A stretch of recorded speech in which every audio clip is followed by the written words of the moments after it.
Grab your drinks and have a seat. It's time for serial killers.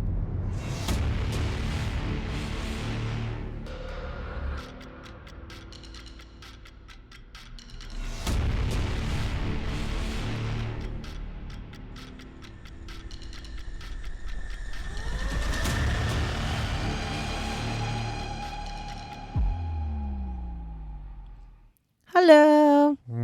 Yellow. We're here. Yes, we are. We're going to talk to you about Serial serial killers. killers. I'm T, And I'm Jay. and we're your normal weekly couple who like to talk about murder And stuff. and things. Murder and stuff. Murder and things. So, happy December. This is my most favorite time of year as far as holiday. My most favorite holiday. I like all the things related to Christmas. And actually, if you listen to Crime Bitches, we are actually doing all of our cases throughout the whole entire month of December are going to be related to Christmas in some way, Christmas Day, Christmas Eve. Although I'm thinking the last one of the month I might do a New Year's murder, but we're theming them. We can't theme the serial killers because, first of all, a serial killer, I am, sure some serial killers kill on Christmas, but they kill multiple people, so that's a little bit weird. And also, I pick my serial killers out of Random. serial killer books. Randomly. So I don't theme them that way, but we are going to be talking about something today that's very unique. We haven't ever done this type of serial killer type thing, but I'm jumping ahead of it. I'm just letting you know we will be doing that. Exciting. But before we get into that, because it is December, and I think for some people, not everybody who listens, but for some people, it's probably cold out, right? And so that's why when we talk about what we're drinking today, mine is the hot black tea with peppermint because it is cold outside. Like, really cold. And I say really cold. It's still above freezing. I know there's places that's colder, but I don't live there. So here, it is cold for me. Yeah. And I am actually drinking a peppermint hot chocolate with a candy cane. Nice. Yeah. And I don't know how many people out there are the marshmallows and hot chocolates. Do you prefer marshmallows or whipped cream? I personally don't really like whipped cream that much, so I'd prefer marshmallows. But yeah, so I don't know. I know that, or do you do both? Do you do whipped cream and marshmallows? Because I definitely know there's people that do that too. Yeah, I'm definitely not a marshmallow fan. No, Jay hates marshmallows. Yeah, I can't do it. He's funny because I he used doesn't to eat them back in the day. Yeah, but I think he just it. forgets because I've never seen him even try to it's eat the a texture. marshmallow. I just can't do it. He says that, but I've never seen him try to eat a marshmallow, so I don't think he actually even remembers what marshmallows taste like. Oh, I do, and I don't like them. Okay, I doubt that. It's not the flavor though; it's the texture of it. Like, it's just that gummy blah, blah, blah, Which is blah. weird because you literally eat gummy bears and gummy worms like crazy. Different texture. It's not that, like, blown up, rough kind of, like, gummy bears are smooth. I don't know. It's just, I can't do it. Used to eat them. Can't do it anymore. Used to eat s'mores all the time. When you do a s'more, that gummy texture goes away because you cook the outside and it melts the inside. It's like melty. So I guarantee you, the next time we go camping and we have like a fire pit, I would encourage you to try eating a s'more and see if you like it, because the texture is not what it is it's just not the same. Don't know if it's gonna happen. Okay, well, open your mind and try new things. I'm 45. I don't have to. Okay. And I've tried it. I just don't like it, so I stopped eating them. Okay. Marshmallows and s'mores. That's where we're gonna leave off. Yeah. I guess we're just going to get right into what we actually came here for, other than telling you what we drank, since we already did that. Yep, and that would be serial killers. And who is it that we're talking about today? Okay, well, this week we are talking about the Briley Brothers. the Briley Brothers. And for people out there who listen to this, who maybe go to casinos and play slot games, the McNasty Brothers. That's a throwback. That game doesn't even exist anymore. Yeah, it doesn't exist anymore, but it's just every time I hear something in Brothers, that's just what it reminds me of. And the fact that your cousin knew what we were talking about, which kind of cracked me up. So when we say the Briley Brothers, I'm assuming we're just knowing that there's, two people. Right. Well, I mean, could be 10 brothers. Yeah, but typically in the world of serial killers, it's normally like a duo. You would think two. Yeah. No, this is a trio. Ooh. And there's actually a fourth. However, the fourth one is not related to the Briley Brothers, but we will be talking about him as well. I think he's a brother from another mother. I guess. So first is James Durrell Briley. Now, his nickname was JB. He has 11 victims. The murder dates are 1979. The location of the murders are Richmond, Virginia. The method of murder is shooting, bludgeoning, stabbing. And a characteristic is robbery. Then there's Linwood Earl Briley. He has 12 victims. His murder dates are 1971 and 1979. His location of murders are Richmond, Virginia. His method of murders are shooting, bludgeoning, and stabbing. And his characteristics of his murders are robbery. And then there's Anthony Ray Briley. Now, Anthony has victims 1 to potentially 11. His murder dates are 1979 as well. His location is also Richmond, Virginia. His method of murder is shooting. And characteristics of his murders are robbery.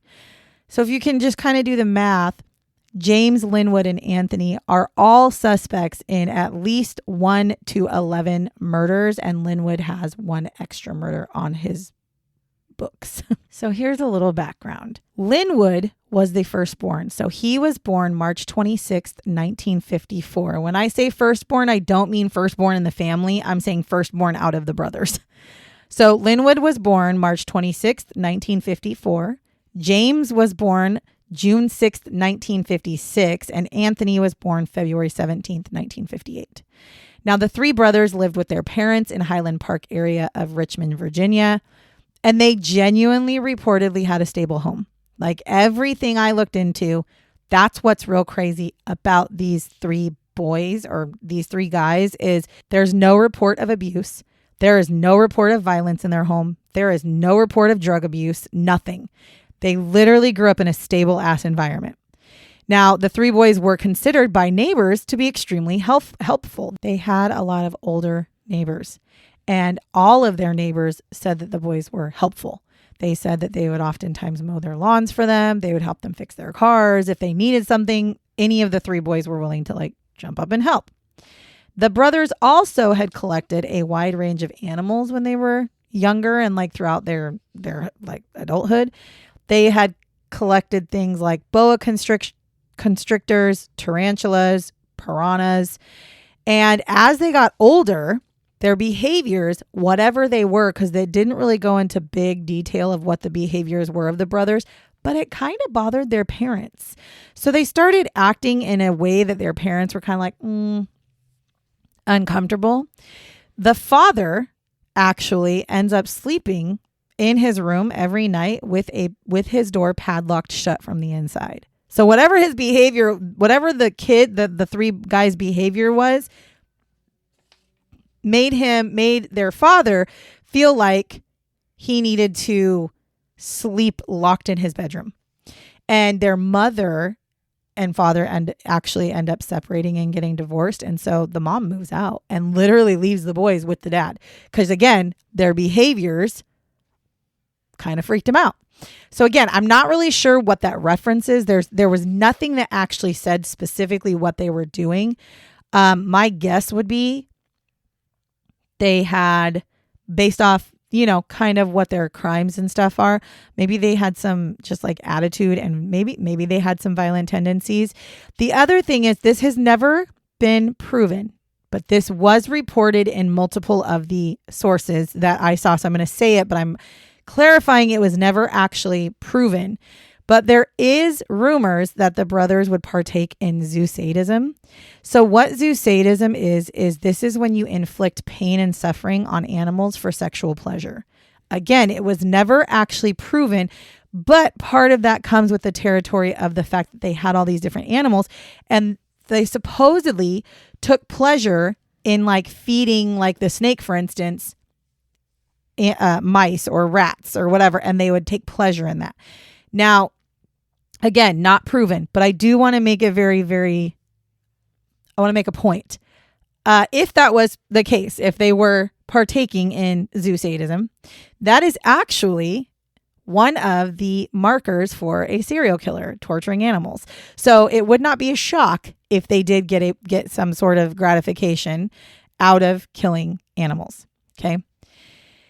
Now, the very first murder actually happened in 1971. Now, this happened at the hands of the oldest brother, Linwood, right? So Linwood was home by himself. He's 16 years old, sitting at home. He takes a rifle, fires it out of his bedroom window. He hits his neighbor, Orlean Christian, who is 57, while she's hanging her laundry, and it kills her. Also, what the fuck? Yeah, and like, what the fuck? Fired it out of his window, aiming at the lady, probably. Well, originally, it was thought that she had died of natural causes while she was outside doing laundry, which at first I was like, how the fuck? What are you talking about? But it's because where she was shot was not noticeable right away. And it's weird because I don't understand. I mean, genuinely, this is the 70s. It's not like, I don't understand. I don't understand how they missed this, because what it took was her body was being prepped and getting ready to be shown to the family for like identification purposes. And one of the family members was looking at her body and said, there is a small bloody mark under her armpit. Like, they were looking at the body going, what is that? It looks like there's blood under her armpit. So they go to the medical examiners like, can you take a better look at that? Because like, that's weird. And in my brain, I'm thinking, you guys found her dead outside and you didn't check her body. You're just like, died of a heart attack. Heart attack. She's old. So they go back over her body and they realize that there is a small gunshot wound under her armpit. And that is what killed her, which also, I mean, that makes sense. I was thinking at first, I was like, how is that? But if she's hanging closed, and it probably, honestly, if you go through your armpit, maybe it was a straight shot right to the heart, right? Like into the heart. Yeah. And I'm sure it made that sound too.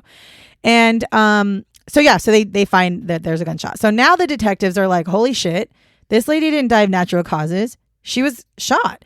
So they go back to Orlean's home and they stand in her backyard where she was found. They stand by where the laundry is and they actually take like a piece of wood and measure it to like her height, and they put a hole in this wood where her armpit would have been based off her height and set it where she was found.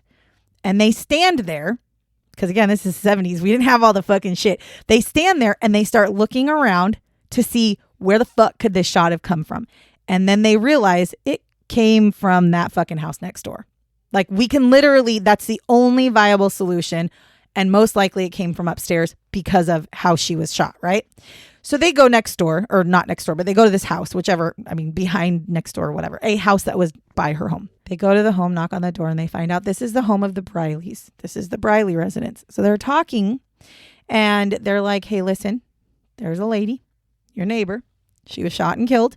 And as we're doing our detective work, as one does, we find we're pretty sure that shot came from your house. So we're going to come in and take a quick gander around the home. Okay. And so, of course, they go inside and they actually do find a rifle in the home. And this is actually when Linwood admits to shooting out the window. Now, there was a couple of things that I read that were a little bit different. So one reported that he had said that he accidentally shot her because he was trying to shoot a squirrel and missed the squirrel and hit her. That was one. Another one was that he just admitted to shooting her on complete accident. He also, though, did reportedly say, so even though he said, like, I did it, but it was an accident, he did say, well, I heard she had heart problems. She would have died soon anyways. Yeah, let's try to find the silver lining in that one. So they arrest him, and then he has a lawyer, and his lawyer actually pushes for this to be deemed an accidental shooting. I have a hard time with that because, like, you literally said, like, she's going to die anyways. Okay. So you're claiming you accidentally shot her, but you're like, wow, whatever. She was going to die anyways. No, to me, that doesn't, you don't seem very sorry about it. Yeah. So due to his age, since he was only 16 years old, and because they did actually agree to deem it as an accidental shooting, he ends up being sentenced to 1 year in a reform school after being found guilty. And they charged him, he was found guilty of involuntary manslaughter. Okay, because they thought it was accidental. Now, so he goes to this reform school. JB, which is the middle of the three brothers, at the age 16 as well, because he's a couple years younger than Linwood. But when he turns 16, he also starts having issues with the law, and he is actually sent to a juvenile detention center because he thought it would be a good idea to fire at the police officers when they were like chasing him. So he went to a juvenile delinquent. Not the best choices in the world. So now you're listening to this and going, okay, well, let's see here. When Linwood was 16, he killed a woman. And when JB was 16, he fired at the police. Now maybe we can understand why the parents didn't really fucking want to be in the same room with their children at night. Like, I can understand the uncomfortableness. In 1979, the Briley brothers and a friend named Duncan Meekins, they decide they're going to start committing random killings. So Duncan Meekins is the fourth serial killer, as you would say, in this scenario, because Duncan is a part of every single one of these murders as well. He is just not a Briley brother, so he's talked about, but it's not like that.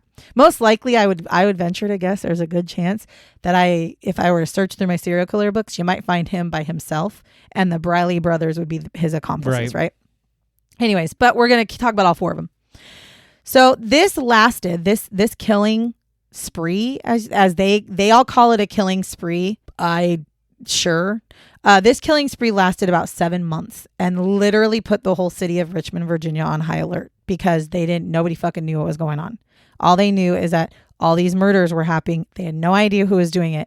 They didn't know how to stop it because that's what happens. And I would think that I don't even know necessarily if they realized that it was a serial killer at first either. So on March 12th of 1979, Linwood knocks on the door of William and Virginia Butcher on their home. And he tells them, they open the door and he tells them like, hey, I need to use your phone because I'm having some car trouble. Well, it kind of sounds like they didn't want to let him in the house. I mean, I'm going to be honest. If you come knocking on my door right now today, I'm not answering it. First of all, I'm going to tell you right now, I'm not answering it. I have a Ring camera. I'm going to answer through the Ring camera and say, what's your business here? And if you tell me you need to use my phone because you have car trouble, I'm going to question why the fuck you don't have a cell phone, first of all. And second of all, I'm not helping you. I'm not helping you because this right here is why I'm not opening my door. And this right here is why I'm not helping you. What I will do is I will tell you to sit on the side of my fucking house and I will gladly call a tow truck for you. Or sit on the front steps and I will gladly call a tow truck. Or give me the phone number of who you need called and I'll call them. But I won't be opening my door to you. So yeah, I think things were a lot different back then. I think just so you know, had a lot more trust, I guess. Well, they didn't because they didn't want to let him in. So like I said, it sounds like they didn't want to let him in. So Linwood just eventually forces his way into their home. He basically shoves them to the side and fucking goes in their house. And then he holds the couple at gunpoint. Okay, so now he's got a gun on this couple. And then he looks out the window or out the front door. He signals for Anthony to come enter the house and Duncan to come into the house. So the couple is then tied up and Linwood and Anthony literally start stealing all the shit from their house. Room by room by room, they're going through and finding all the shit that they can steal and they're robbing these people. Well, as they are also going through the house, they are pouring kerosene in each room that after they've ripped off whatever the fuck they wanted to take, they would pour kerosene, go to the next room, go to the next room. And so when they leave, they light a match, throw it onto the fuel. They grab the shit they stole, which was a television, a CB radio, a .32 pistol, and jewelry. Man, back then those TVs were not little. There were 3 of them there, though. I'm just saying. So they grab that shit, throw it in the car, take off. And as they're leaving, the house is lit on fire because they basically gasoline this whole house. Well, William is able to free himself from the restraints that he was tied because they weren't tied super tight. And he goes and frees his wife. They were actually able to get out of the house before it was completely engulfed in flames. However, their cat did die in the fire because they couldn't get to it, which is fucking awful. And I'm not even a cat person. They are the only survivors of the attacks of the Briley brothers. So out of all the people we're going to talk about, they're the only ones who survived. Then on March 21st, 1979, the brothers attack Michael McDuffie. Now, Michael is a vending machine. He's at a vending. He's a vending machine guy, like he's a repairman or something. And so he's working on a vending machine, and he is assaulted, robbed, and shot to death by the Briley brothers. Then on March 31st, 10 days later, Linwood shoots and kills 28-year-old Edric Alvin Clark. Now, this specific thing was actually over a drug-related dispute that actually involved Duncan, the fourth one. So this one wasn't for anything other than probably just like revenge or whatever. Then on April 9th, 1979, the Briley brothers follow 76-year-old Mary Gowan to her home.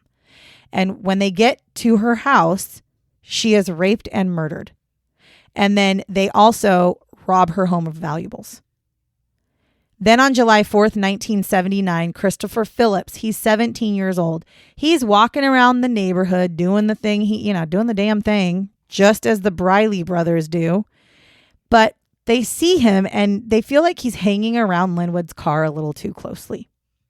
And so the brothers confront him. They surround him, and they think they thought he was going to try to steal Linwood's car, which always cracks me up because it's like, but that's literally what you're doing. You literally break into people's homes to steal their shit, and you're gonna fucking be pissed if somebody steals your shit. People don't steal from us.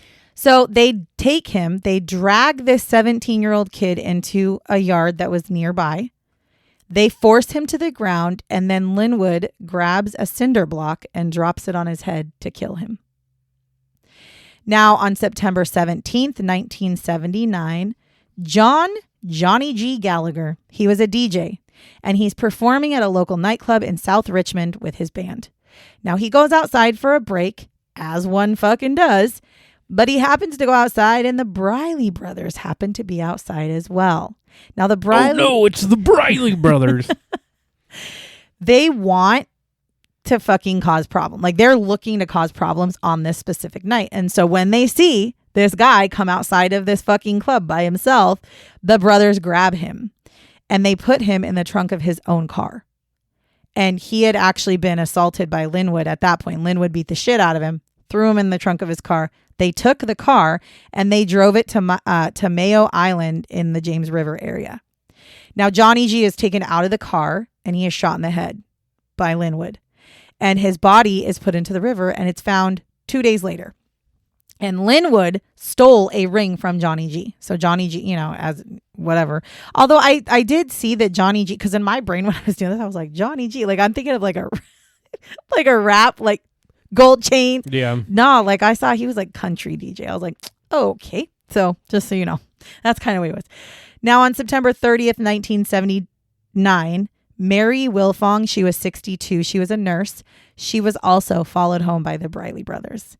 Now Linwood used a baseball bat to beat her to death, and she didn't even make it inside of her home. She was found with her keys still clutched in her hand on the floor in front of her door. The brothers also, because she was able to unlock her door, but she didn't even make it inside. So the brothers, after they beat her to death, they go into her apartment and rob it. Then on October 5th, 1979, Blanche Page, who was 79, and her boarder, Charles Garner, who was 59, they are both attacked by the brothers. Now, Charles was killed with a variety of weapons. So Charles, they used knives, scissors, baseball bats, and a fork. So they basically tortured That's what him. It sounds like. It sounds like they tortured him or they just, I don't know. I mean, maybe because he was 59, maybe he could fight back. So they were just worse. I don't know. And the fork and the scissors were left in his back. So when they found the bodies, he still had the fork and scissor in his back, which, by the way, a fork. Yeah. Are you fucking playing with me? A fork? Like, which one of you, Duncan, was that you that used the fork? No shit. Like, come on. Now, Blanche was bludgeoned to death. So she was just beat to death. Then on October 14th, 1979, Linwood, JB, and Duncan, they make a stop to see someone named Thomas Saunders, who is 32 years old. Now, this was at a request of one of their friends. So one of their friends literally went to Linwood, JB, and Duncan and was like, hey, I have a problem with Thomas Saunders. Can you help me take care of it? And they said, sure, no problem. So they show up. They start getting into like a fucking altercation, like a fight with this guy. And one of the brothers, so they're like scuffling, right? One of the brothers throws a gun to Duncan and was like, okay. And so Duncan proceeds to shoot and kill Thomas. Then on October 19th, 1979, Harvey Wilkerson. Now, Harvey was a longtime friend of the Briley brothers. Okay. Like they grew up, I think, in the same neighborhood. They had been friends with each other for a long time. And one night, Harvey looks out his door and he sees the Briley brothers and Duncan trucking down the street. And he feels at this moment he needs to shut and lock his door. It makes me think of Debo right on Friday. Like that's what it makes me think of. And so he's living at this time with his pregnant girlfriend.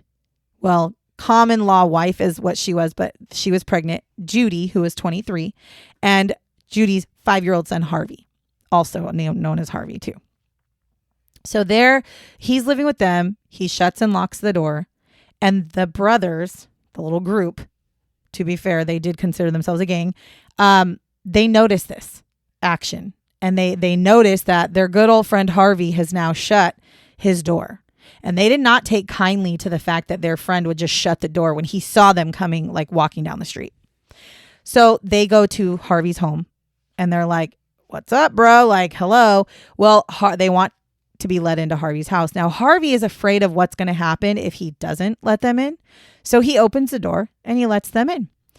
The couple, Judy and Harvey, are quickly overpowered, tied up, and gagged by the boys, all 4 of them. Judy is then raped by Linwood. And then she is sexually assaulted by Duncan. And then she is dragged into the living room by Linwood. He looks around for valuables and then he leaves the house. But that leaves the 3 other boys still in the house. So Duncan and the 2 other Briley brothers, they stay there. They put sheets over the victims' heads or over their victims. And Duncan proceeds to shoot Harvey in the head. Judy and her 5-year-old son Harvey are both shot and killed by JB. Now, it just so happens that at the time of these murders, there were police kind of hanging in the hood. And they actually see the Briley brothers and Duncan running down the street at like a really fast pace.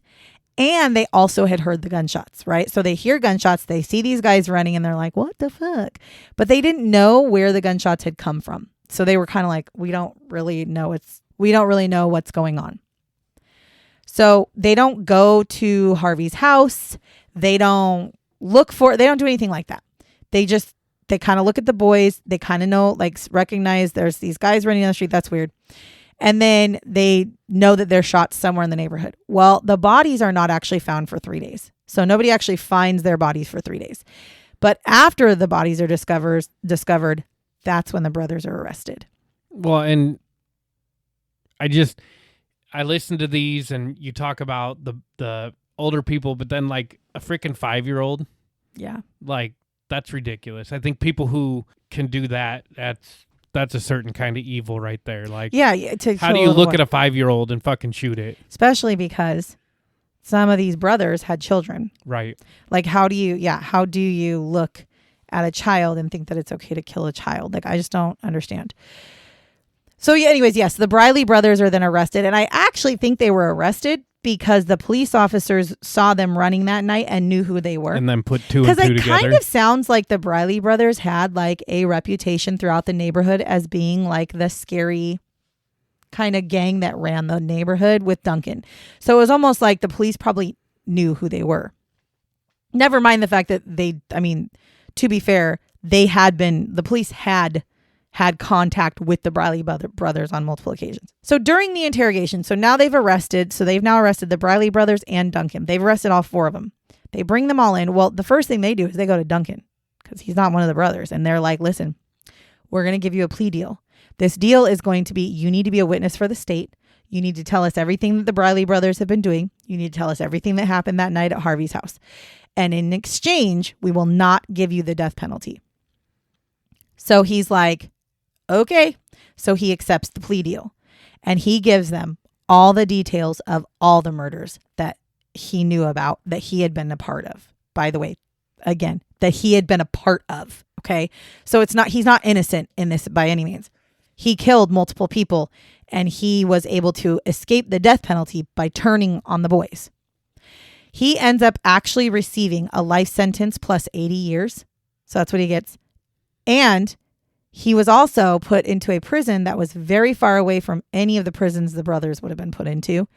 And he was given an alias in prison. So he is in prison without the name Duncan. Because he snitched. Because he's a snitch. Which, to be fair, anytime somebody snitches, if I'm being honest, that should be the stipulation, because snitches get stitches and they die in jail. And so if you're going to be somebody who turns on your group, or if you're going to be a snitch, yeah, if you offer them basically not immunity, but if you offer them safety in prison, then, if you're going to get them to tell, I guess that should be something, So he was in prison. And again, not under Duncan. So even if you were to go right now and try to look up Duncan Meeker, you're not finding him in the jail system. Okay. Now, Anthony Briley, this is the youngest brother. He was given a life sentence with the possibility of parole because it was determined that he had a very limited role in the murders. That's why he only has 1 to potentially 11, because they don't know. They know that he was involved, but at what cost was he involved? They don't even know. I don't even think they have proof that he killed even one person, but he was an accomplice at that point. And he is still currently serving time in jail. Which, if that were to happen now, because I know laws have adapted, being like, if I were to go with you and you murder somebody and I'm there and I don't do anything about it, I could also get the death penalty for that. Yes, true. But they weren't. I don't think they were going to do that with. Again, you also have to realize that when this is going on, this is 1979. So this is 1979. Anthony was born in 1958. So he was 21. So he's a 21-year-old person who has been basically following his brother's footsteps. That's not an excuse. I'm just saying that's why he got a lighter sentence. I don't think he like admitted to anything. I don't think he had a plea deal. I don't think he snitched. I just think that when they did the math and they listened to Duncan, who told them, okay, I did this, and this with these people, I don't think Anthony's name came up very often. And so they were like, well, we know that he partook in things, but not at the extent of the other ones. So to this day, Anthony Briley is still serving his time, and he is 65, should be 67. Okay, that's what I thought he was. 67. Yeah. So he's 67 years old and still serving time. He has gone up for parole multiple times and it's been denied every single time. Also, Duncan Meeker, even though he's not in jail as Duncan Meeker, he also has gone up for parole multiple times. And he actually now has a lawyer who is trying to get him released from prison, because the lawyer keeps saying he's got a ridiculous sentence for somebody who literally was a witness of the state. And he says, the lawyer is like, think of you would not have gotten the Briley brothers if it wasn't for Duncan. So to repay him, you should let him out of jail. And I'm over here going, but he still killed people. He got repaid by not dying, not getting the death penalty. Yeah, he didn't get the death penalty. And also, he still killed, at least to our knowledge, he killed at least 3 people. So what are you talking about? Yeah. He blatantly cold-blooded murdered people, but he just didn't get the death penalty because he turned on the people he murdered with. You don't deserve to get out of prison for that. You deserve to just live then. You get to live in prison for the rest of your life. Okay. And you got to live in prison far away from the people you snitched on with a whole different ass name. I think you've got a pretty good deal. Yeah. I don't think you're going to go. And actually, I did read that the most recent one was literally a year ago or 2 years ago, and he was denied. Maybe that's why he's getting denied, because they're saying, no, this is fair. Right. Well, no. I'll be honest. If I was on a parole board, I don't see a reason for somebody who got that kind of treatment to be able to get out of prison. I don't understand it. Anyways, so that's there. Linwood receives multiple life sentences for his participation. Thank you, for his part in the murders, which, by the way, Linwood murdered the most people.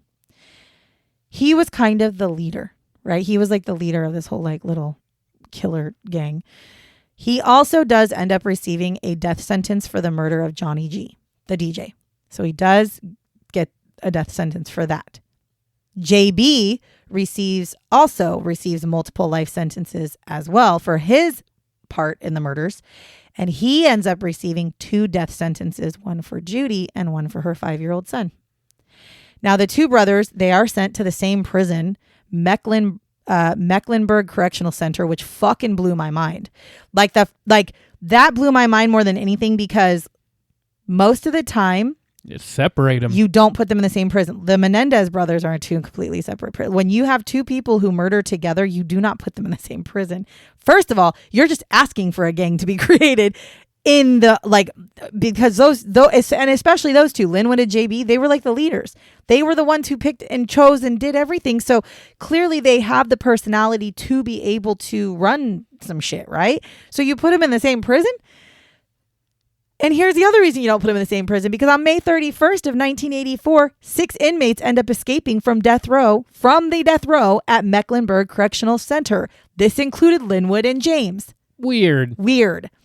The brothers actually said that they wanted to kill the guards that they had captured. So they had basically captured some guards and like a nurse in the death row unit. They captured them, and then they were going to escape. And the Briley brothers were like, well, let's kill him. Let's light him on fire. Let's do something, right? Another inmate that was also on death row, Wiley Turner, actually prevented that from happening. He was like, no, let's just go. Let's just fucking go. Let's not kill him. Let's just go. Then Linwood had planned that he was going to rape a nurse that they had also held captive. And again, another inmate that also was escaping with them, Wilbur Evans, who, by the way, was a man on death row for killing a cop, he stopped him from doing that as well. Which that's not a shock. Just because you're a murderer doesn't mean you're a rapist. Exactly. And so they stopped him from doing that. They're like, fucking get out. And their plan was, so the plan of the whole thing was that they were going to whatever they did, overcome however they did it. Obviously, they somehow, some way overtook the corrections officers and stuff. But whatever they did, their plan was once they were out of the prison walls, they were all going to run and escape to Canada. That was their goal. Now, 2 of them, Willie Jones and Lem Tuggle, they actually made it to Vermont before they were captured. The Brileys made it to their uncle's house in Philadelphia. So they went all the way to Philadelphia. Now, on June 19th, 1984, police and FBI tracked them down, which again, they escaped on the 31st. So this is 20 days later. They tracked them down by putting a wiretap on their uncle's phone. I'm assuming they just thought, yeah, maybe they wiretap all the family. Yeah, basically find out all their family members and let's just start watching them. So the Brileys are arrested again. But also, what the fuck, uncle? Yeah. I know that they're your nephews. I have nephews and nieces as well. But they're cold-blooded fucking murderers, and your fucking nephew Linwood is a rapist. Why are we protecting them? My own son, I would turn my son over to the police in a fucking heartbeat if he was a serial killer who escaped from prison. There is not an ounce of my body that would protect somebody who is brutal like that. So that I'll never understand, when family chooses to support their family members when they're blatantly fucking wrong. You can support them from a distance, but he deserved to be in jail for his crimes, and you harbored him and protected him. And they lived it up for those fucking 20 days, by the way. Now, Linwood and James both end up appealing their sentences because they both got death penalties. And I think really their whole point is let's just not have the death penalty. Let us just have, life in prison. Well, they do end up running out of appeals, and they never got their sentences overturned. And it also did not help that they were appealing this after they had escaped. So it's well, you've escaped from prison now. Now you've lost any chance of an appeal, because not one judge is going to look at you and be like, oh yeah, you deserve to be in prison. Yeah, it's a quick you no. Fucking escaped from prison, which also bravo to you, because I don't understand how people escape from prison. You got to be really handy to escape from prison. So bravo on that. I mean, not really bravo, but but once you've escaped once, you're not going to get life in prison. And also, people like that, if it was back in the day, a little bit more back in the day than the 80s, you would have been sent to Alcatraz, because that's where they sent all the people who got escaped. Anyways, so that didn't help them at all. So they most definitely did not get their sentences overturned. On October 12th of 1984. So please remember that they escaped from prison in May of 1984. Okay. So October 12th of 1984, Linwood was executed by electric chair at the Virginia State Penitentiary in Richmond. His final words were, "I'm innocent." His final meal was grilled tenderloin steak, baked potato, green peas, salad with French dressing, rolls with butter, cake, peaches, punch, and milk. That's a meal. Damn. I mean, went out. I'm going to tell you right now, I don't eat fucking shit really right now, but if I was going to be put to death the next day, I would eat everything that I loved for sure. And again, his final words being, "I'm innocent."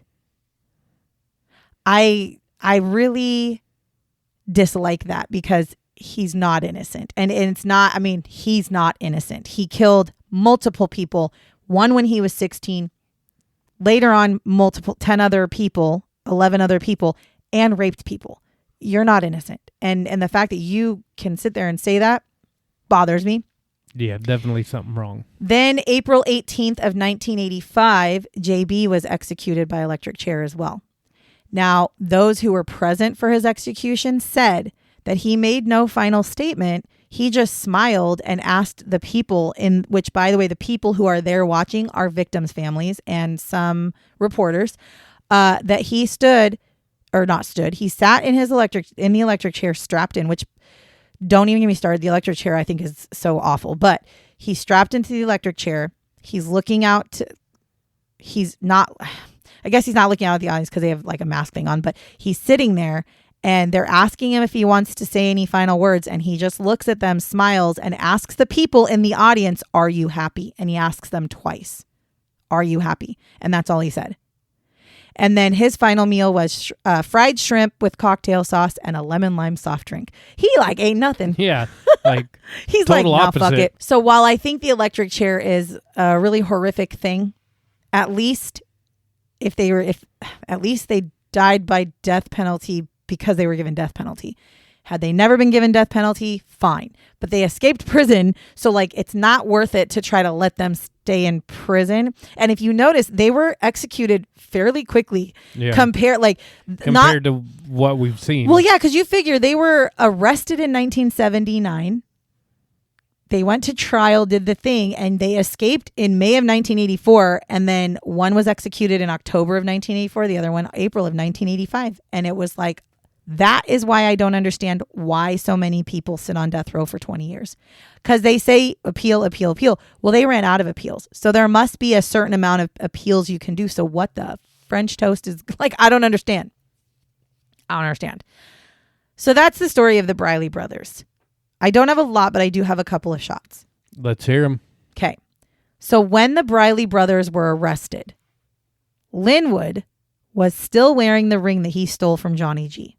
So again, Linwood, you're not innocent. Even if you didn't kill anybody, even if you didn't kill a single person, you're not innocent because you were still complicit, even though we all know that's not the case. But even if every single person lied about you being the murderer or being the person who murdered, you were still complicit in these things.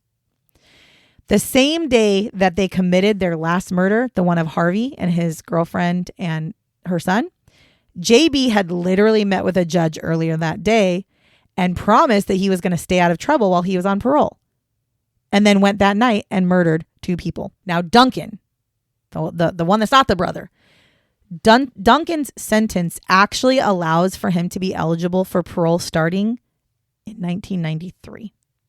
So that thing that he signed, which I don't understand, because he got a life sentence plus 80 years. And I'm like, well, how does that equate to a 1990? That's only 14 years. So he had to spend a minimum of 14 years in jail. How does that equal to 80 years or life in prison? That's not even close. No. I mean, not even close. So the fact that he was eligible for parole starting in 1993 annoys me. However, he has applied for parole and been denied 7 times. And again, His lawyers are like, but he helped you. And it's like, but he fucking killed people. Right.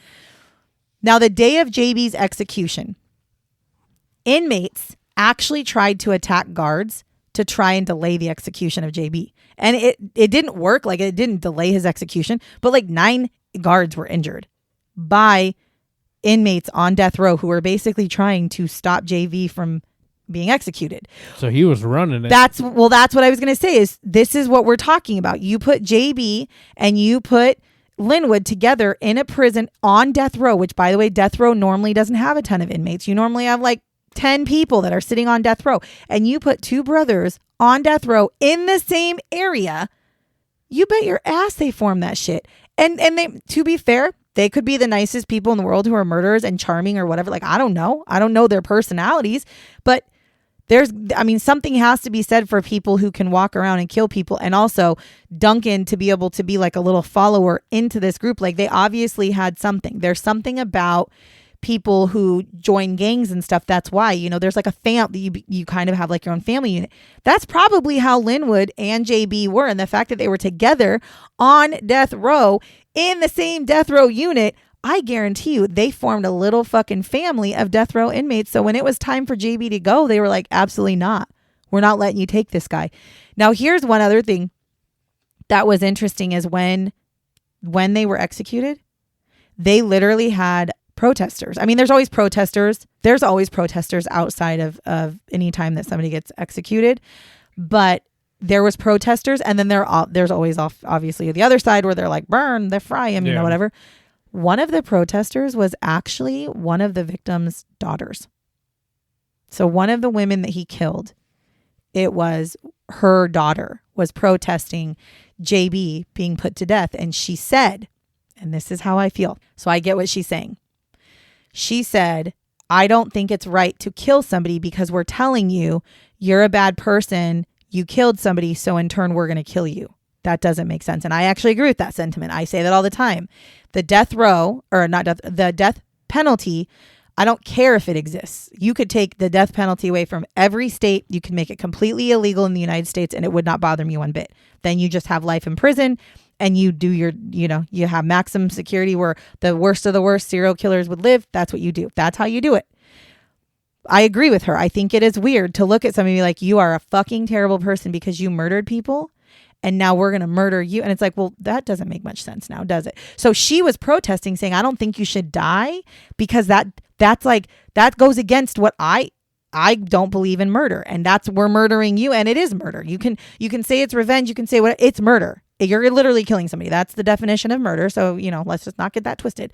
So she was there protesting. It obviously didn't stop it. Like he was put to death, but she was when you hear it be one of the victim's family members also being against the death penalty, people need to take a step back and think like, okay, well, if the victim's family member is okay with them not having, the death sentence, then maybe we shouldn't be doing death sentence, like, I don't know.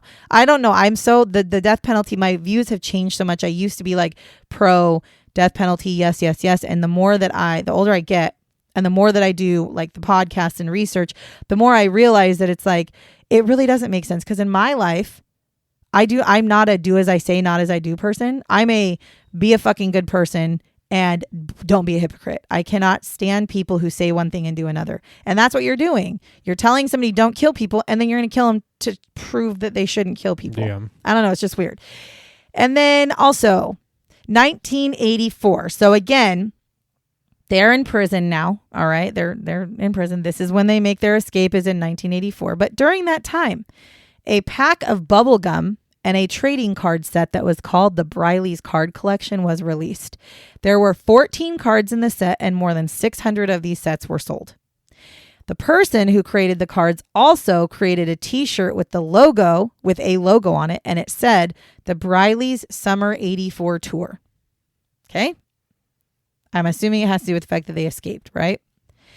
There was also, while they were living in Philadelphia with their uncles during that uncle's time, after it was found out or whatever, somebody also had created shirts that a ton of people wore that said like, I'm not a Briley brother or something like that. Because I guess when they were first arrested, they said that they weren't who they were. And the police were like, not only do we know that it's you, but let me just show you how we know. And they had scars and like telling details that they're like, this is how we know it's you. I personally think this is in terrible fucking taste. I think of the victims' families for just 1 second. I don't give a shit what your view is on the Briley brothers, but think of the victims. You are essentially glorifying these guys who are murderers.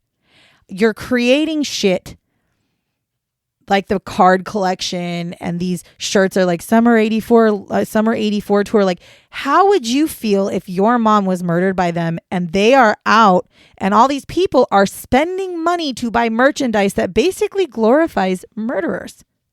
I do not understand for the life of me this weird infatuation with this kind of thing.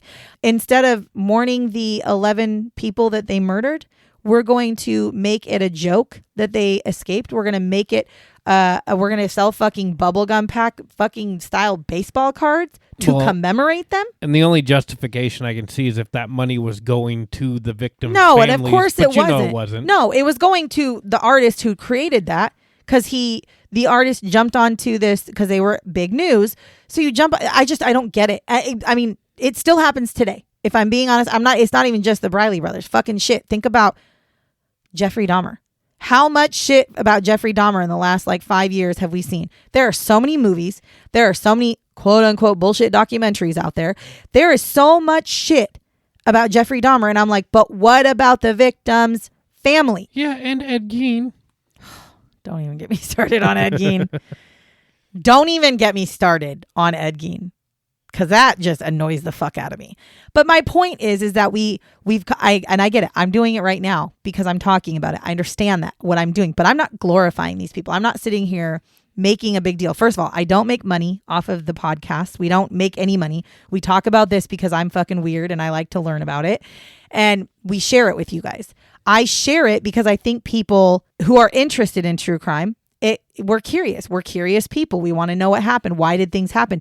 But no way, shape, or form am I going to glorify these guys and be like, oh, great, no.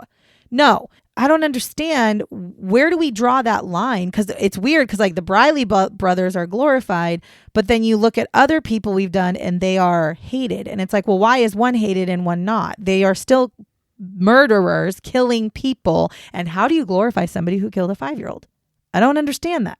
So I don't get, and again, it's not just the Briley brothers. We do it for all kinds of serial killers, which is, I mean, it helps me because of my research, I can find it. But it's like you have I don't understand the fascination of it. I don't understand forgetting about the victims. Because at the end of the day, these are real people who really had their families destroyed by these people. And I think it's okay to talk about them. And I think it's okay to inform, because sometimes being able to inform people makes it to where maybe when you are out and about, you're a little bit more vigilant about your surroundings because of true crime scenarios that have happened. Hence the reason I won't open my door to anybody that I don't know.